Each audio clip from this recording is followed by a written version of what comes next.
और यहीं से आप चाहो तो अपने मन को भगाओ, यहां से भगाओ और चले जाओ गांव में, और यहीं से देख लो बैठे बैठे, कोई जान नहीं पाएगा, शरीर तो यहाँ है और मन आपका घर जाएगा। तो वहां देखो कि हम किस बिस्तर पर सोते हैं, तख्ता पर सोते हैं कि पलंग पर सोते हैं। यहीं से बैठे बैठे मिठवल चले जाओ, बांसी चले जाओ, सुपा चले जाओ, है जहां चाहो वहां की रन करके लौट आएगा। ये मन लौट आएगा। पल भर के अंदर ये लाखों कोस का रन मारता है, लेकिन लौट करके फिर इसी में आता है। कब तक रहेगा? जब तक जीव है। लेकिन जीव से कहा तो भैया तुम भी निकल करके थोड़ा टहल लो, साधना करके तो इसको निकाल सकते हो। मोदो ने अंतर से इसके पहले नहीं, ये तो गुरु की दया से होगा, ये जीव नहीं जा सकता है तब तक। तो जीव को रहने का आधार तो श्वास की पूंजी है, लेकिन इस जीव को बांध करके कौन इस पिंड में रखता है? यही तीन गुण। अब भगवान श्री कृष्ण 700 श्लोकों में उसी कुरुक्षेत्र के अंदर अर्जुन को दिव्य ज्ञान दिया। उन्हीं 700 श्लोकों में से मैं कुछ श्लोक आपको सुना रहा हूं गीता का। अर्जुन ने प्रश्न किया यही सवाल, कहा प्रभु मन तो जहां चाहे दौड़ सकता है, लौट करके फिर शरीर में आता है, लेकिन ये जीव क्यों नहीं जाता? जब चाहे निकले जाए, जब चाहे जहां जाए घूम करके फिर इसी में लौट करके आओ। ये तो जब निकलेगा लौट करके आएगा ही नहीं, लोग फूंक जला करके खत्म कर देंगे। तो आखिर ये जीव क्यों नहीं निकल पाता है? कोई पकड़ करके बैठा है। कहा हाँ तुमने बड़ा ऊंचा सवाल कर दिया, लो मैं बता रहा हूं। कहा बताइए भगवान, कौन ऐसे लोग हैं जो जीव को पकड़ करके इसमें बैठे हैं? अब भगवान कर समझा रहे हैं।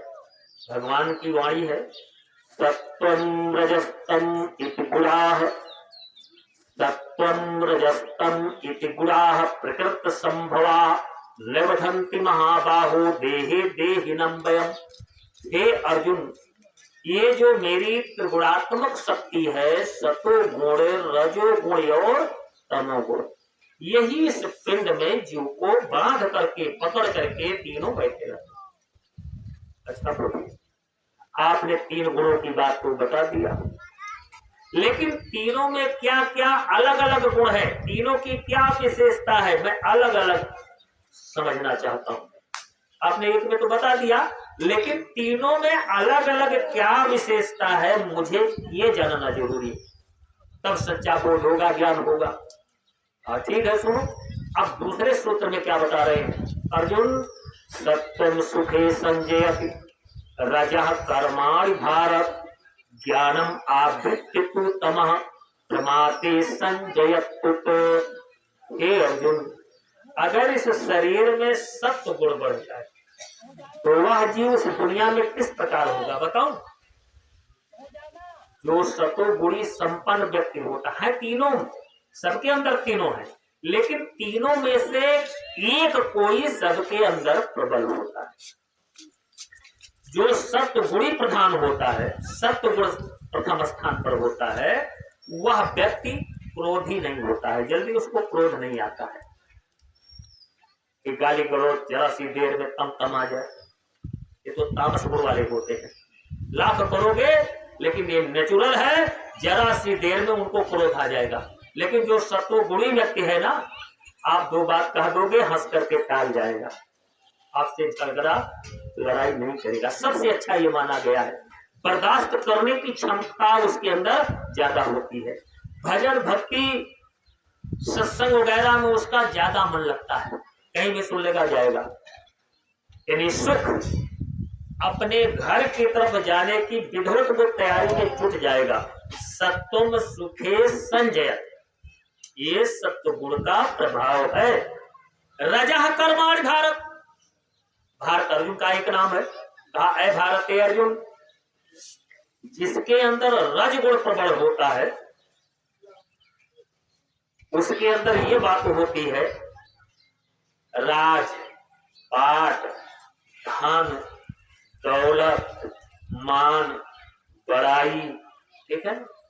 और इसके पीछे रात दिन उसकी यही चिंता रहेगी कि कितना धन संपत्ति मिल जाए, कितने ऊंचे पद पर हम चले जाएं, कितना ज्यादा पैसा हमारे घर में हर महीने कई लाख करोड़ आया करे, ये रजगुण की जो है विशेषता है। लेकिन हे अर्जुन, अगर कहीं तम गुण प्रबल हो गया तब क्या होगा?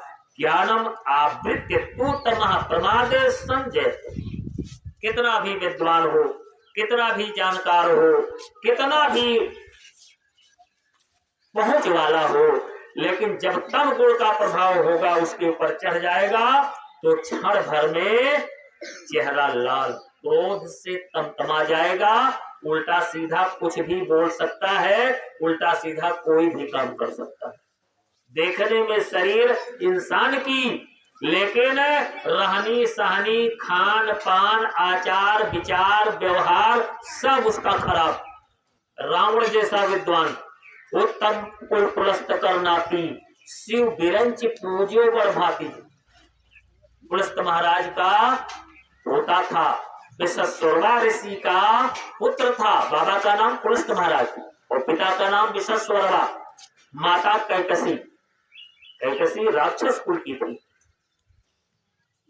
और इतना पढ़ने लिखने के बाद 10 बार अपनी गर्दन काट काट करके भगवान शंकर को उसने चढ़ा दिया था। एक अंगुली काट करके किसी की हिम्मत नहीं पड़ेगी कि लहो भोले बाबा को चढ़ा दे। रावण 10 बार अपनी गर्दन काट काट करके पूरा गटेंगे काट, इसीलिए राम मार रहे थे, नया सर निकल रहा था, सरों का एकदम ढेर लग गया था।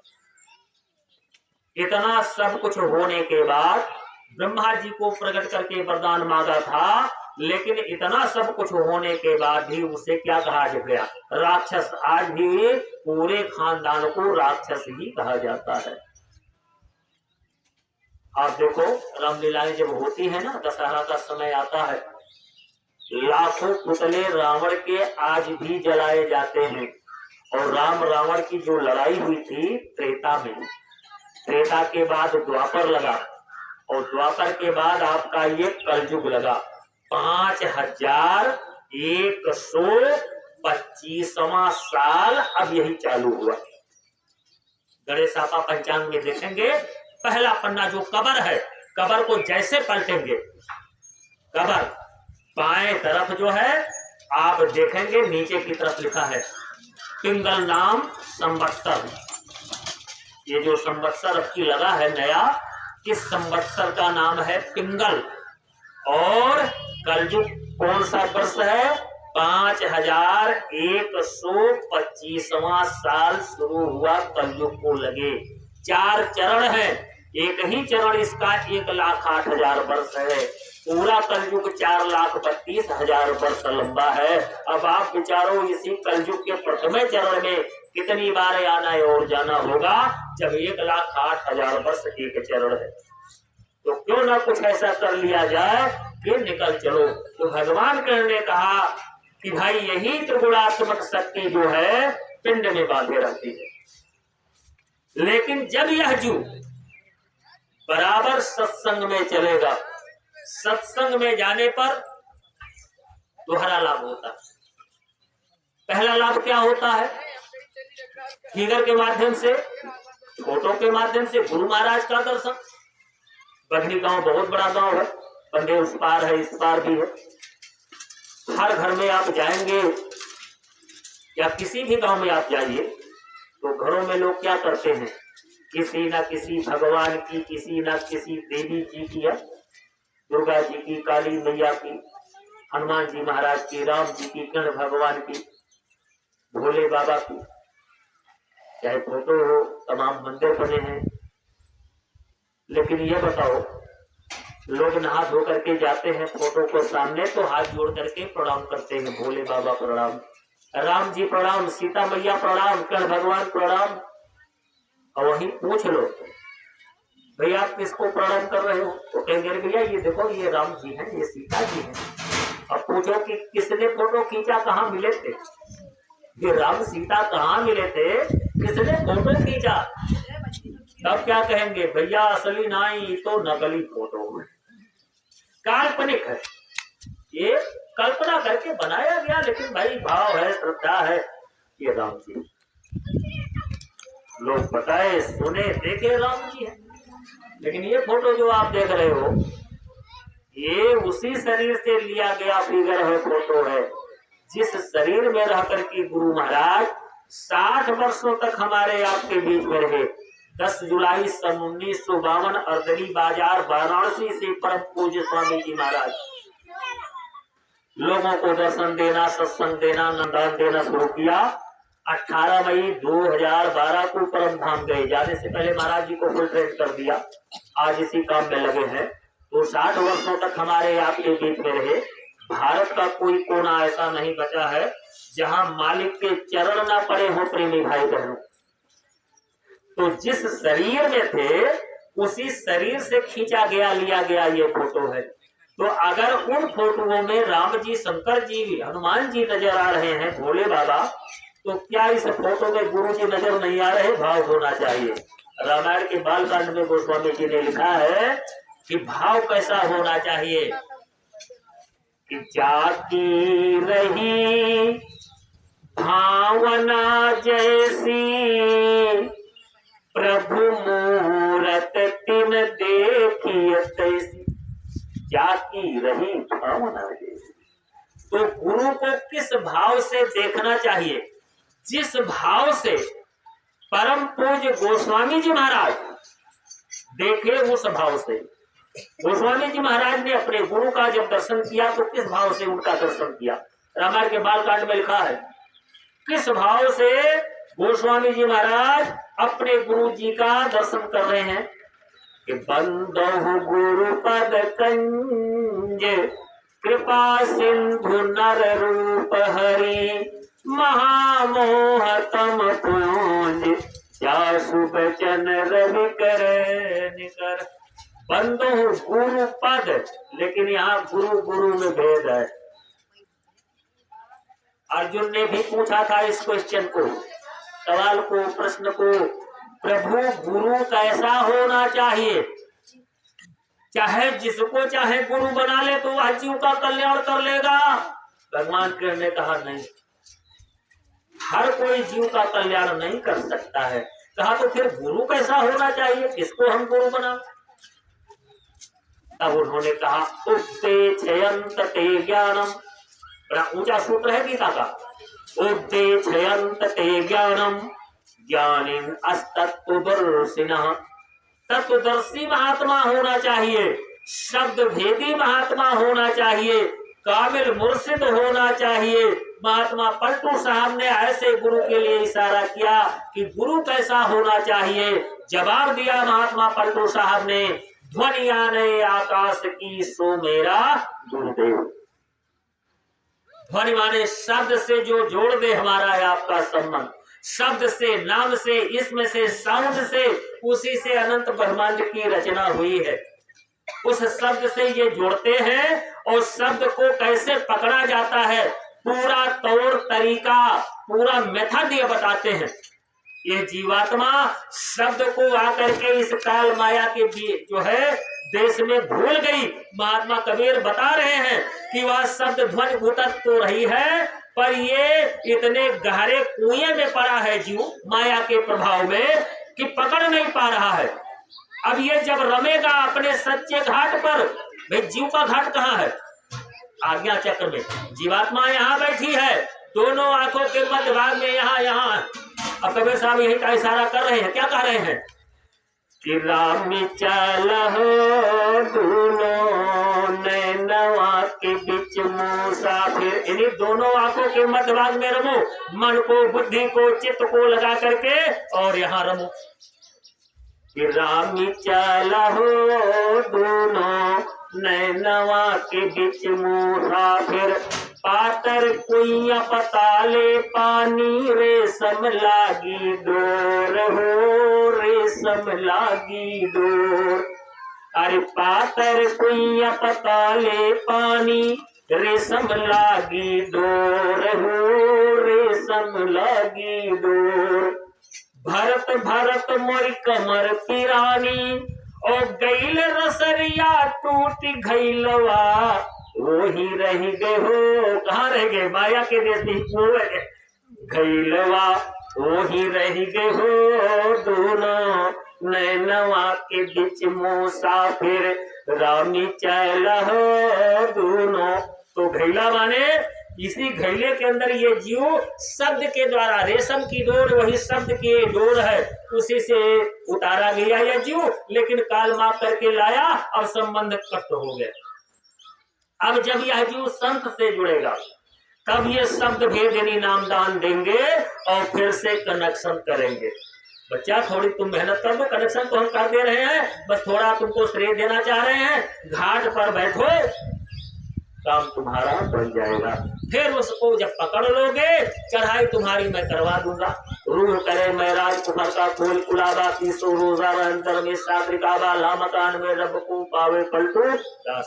लेकिन कब थोड़ा मोह निशा से जगो। यहाँ तो मोह में ये जीव सो रहा है ना, और मोह से ही भ्रम हो गया। चलिए घूमते हैं पीछे, अभी भजन वो पूरी नहीं हुई।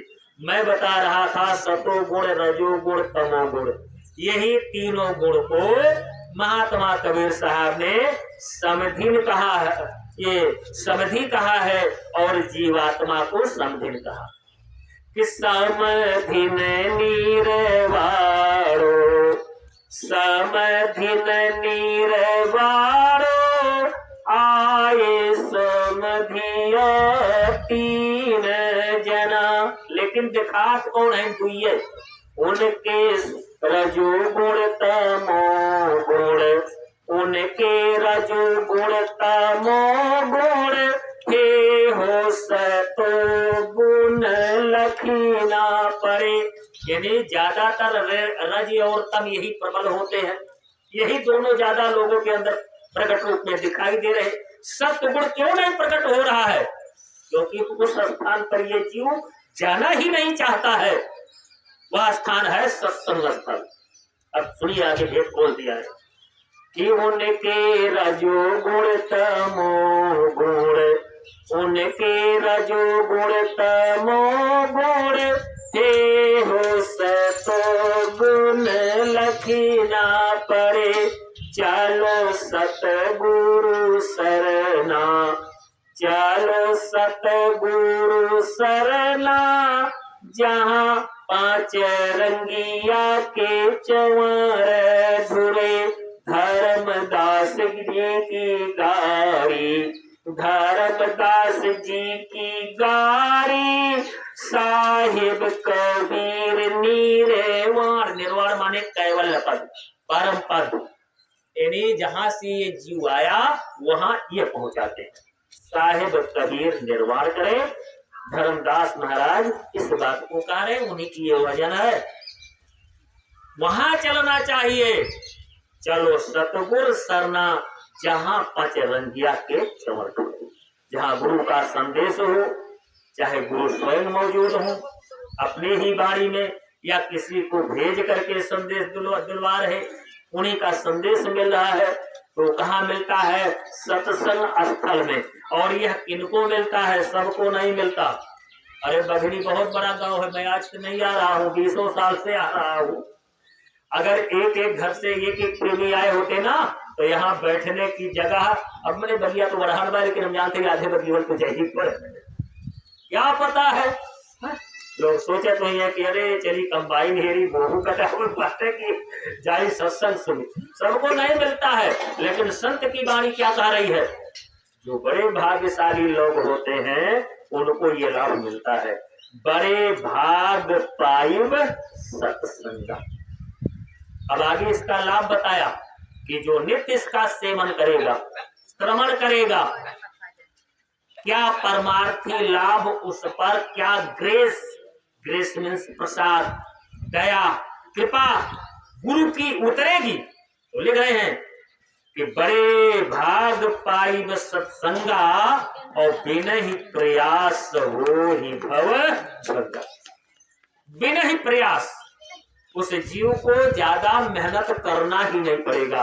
सरल सहज रूप में ही वह जीव काल के भवसागर को क्रॉस कर जाएगा, लांघ जाएगा, पार कर जाएगा।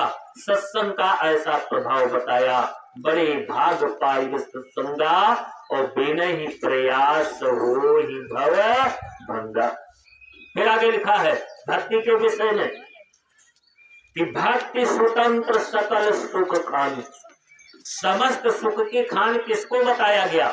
यहाँ की चीज को नहीं बताया है संतों ने। रुपया पैसा धन दौलत गाड़ी मोटर बंगला फौज फाटा ये सब नहीं। भक्ति स्वतंत्र सकल सुख खानी और बिनु सत्संग न पावे। भक्ति स्वतंत्र है, हर कोई कर सकता है। ध्रुव ने प्रहलाद ने 5 वर्ष की अवस्था में, ज्यादा समय नहीं, 5 वर्ष की अवस्था में ध्रुव महाराज ने भगवान का दर्शन कर लिया। 5 ही वर्ष की अवस्था में प्रहलाद जी ने भगवान का दर्शन पा लिया गुरु की कृपा से। दोनों के गुरु कौन थे? देवर्षि नारद। किस मंत्र को दिया था? वैसे नारद बाबा जो है ये सतयुग का जो 4 अक्षर वाला जगाया नाम था। सतयुग में भगवान का नाम क्या था? 4 अक्षर का नाम था नारायण। नारायण में कितने अक्षर है? 4 तो है। लेकिन जब ध्रुव और प्रहलाद को गुरु मंत्र दिया तो जो श्रीमद् भागवत के अंदर 12 में जो है अक्षर का मंत्र है, 12 माने 12। ओम नमो भगवते वासुदेवाय यही मंत्र दिया। और कलयुग में मैं बाबा जय गुरुदेव जी ने एकदम जान लो कि एकदम हाईब्रिड सबसे पावरफुल नाम जगाया, जय गुरुदेव। नाम किसका? किसका? प्रभु परमात्मा ऑलमाइटी गॉड का। और गोस्वामी जी ने भी इस नाम के बारे में पहले ही चैलेंज कर दिया। रामायण के बाद जब उन्होंने हनुमान चालीसा का निर्माण किया, रचना किया, तो हनुमान चालीसा में उन्होंने भेद खोला है, जय जय जय हनुमान गोसाई कृपा करो। अब राम की नाई की गुरुदेव की नाई बताओ क्या लिखे? कृपा करो गुरुदेव की नाई।